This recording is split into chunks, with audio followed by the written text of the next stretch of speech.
When you do an ultrasound, when the follicle develops under the influence of FSH and LH, then mature follicle is when it is more than 16 millimeter or equal to 16 millimeter size.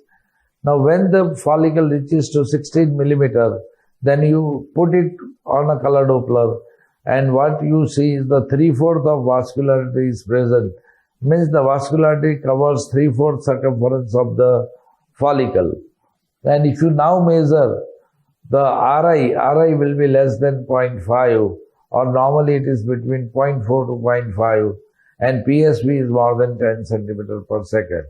I think up to color Doppler is a minimum requirement to do a practice for infertility, and that can improve your results very much. Volume 3 to 8 cc.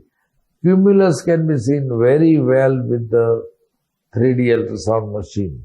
So if you have 3D ultrasound machine, then you can get the cumulus, and when the cumulus is present, this is the fertilizable ova, and the pregnancy rates are very good.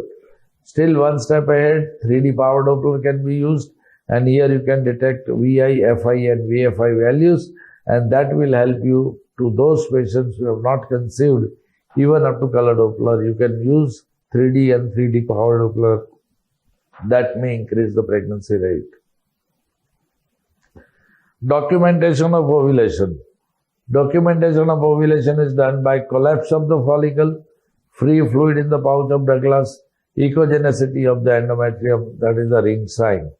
All the signs may not be present because the collapse of the follicle may not be seen in some of the cases because of the blood that is accumulated inside. Once again, you get the size of the follicle. Free fluid in the pouch of Douglas can be present, and echogenicity of the endometrium is seen because of the progesterone effect.